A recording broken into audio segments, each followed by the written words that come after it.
Utica has attracted immigrants and refugees for over 200 years. In the past 30 years, over 13,000 refugees have moved to Utica, accounting for almost 12% of the entire population. Today, Utica has the fourth highest concentration of refugees in the United States. The Utica Refugee Center has helped refugees from over 31 countries, including Bosnia, Czechoslovakia, Poland, Romania, Sudan, Somalia, Burma, Puerto Rico, among many others. The Refugee Center works directly with immigrants to teach them practical skills that enhance their ability to integrate into the community. I work in a classroom of students aged 19 and up. These students are working hard to learn English in hopes to get a job in the community or pass their naturalization self-test in order to get American citizenship. American citizenship bestows the right to vote, improves the likelihood of family members living in other countries to come and live in the U.S., gives eligibility for federal jobs, and can be a way to demonstrate loyalty to the U.S. This tests knowledge of the U.S. history and government.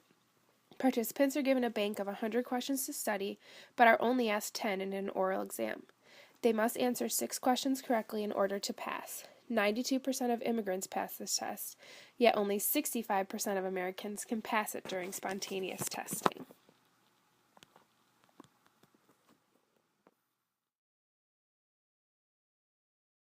The first country I'm going to discuss is Somalia, a country that had no national government for over 20 years. Conflict between various groups are pinned against Ethiopia and most recently the United States. Groups such as the Alliance for the Restoration of Peace and Counterterrorism and the Islamic Courts Union are fighting for the control of Somalia. In return, Ethiopia has declared war on the country to protect itself. There has been approximately 500,000 deaths in Somalia since the war broke out in the early 90s. Essentially, Somalia has not had the slightest form of a stable government since 1990 until it was passed to Romania in 1991.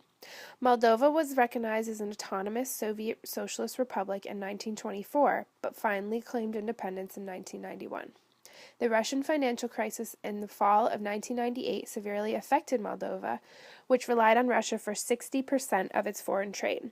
Economic disaster caused an exodus of estimated 600,000 Moldovians. Today, Moldova is considered the poorest country in Europe. A new president was elected in 2012, and he expressed that his future plan is to integrate Moldova into the European Union. Currently, Moldova is under a democratic republic. Ukraine became a Soviet republic in 1920 and later declared independence in 1991 around the same time that Moldova declared independence. Ukraine is run under a presidential democratic republic and a multi-party system. The executive power is held by the cabinet and the legislative power is held by the parliament.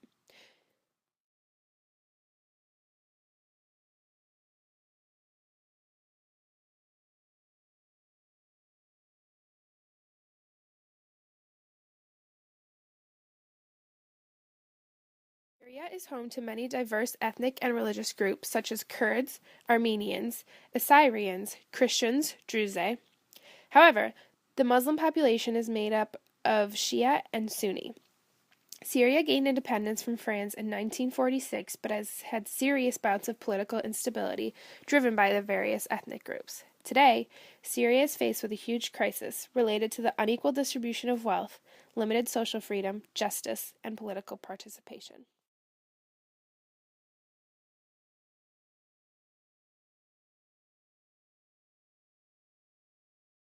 Puerto Rico is run under a democratic form of government under the jurisdiction and sovereignty of the United States. It is regarded as an organized, unincorporated territory. The Constitution of Puerto Rico has established 3 branches of government: an executive, legislative, and judicial. The chief of state is the President of the United States, Barack Obama. The head of government is an elective governor who has control over all internal affairs. Puerto Ricans have all of the rights and obligations of U.S. citizens, but do not pay federal taxes and cannot vote in national elections. Many of the scripts written by the refugees reference the Karen State, a state of Burma. The Karen State was declared a state under the Constitution of Burma in 1947.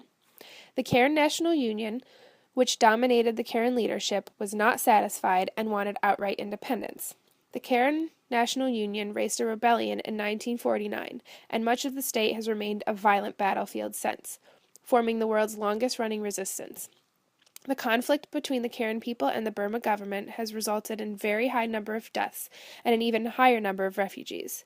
The majority of refugees have fled to camps in western Thailand. Today, around 160,000 refugees live in Thailand. This script, written by a Burmese refugee, reads, I left my country when I was 9 years old, because the Burmese army attacked my Karen state and burned my house and my village. And my family could not live there, so we moved to Thailand. We lived in a camp. I was prepared by the UN, and they gave us food and a place to live.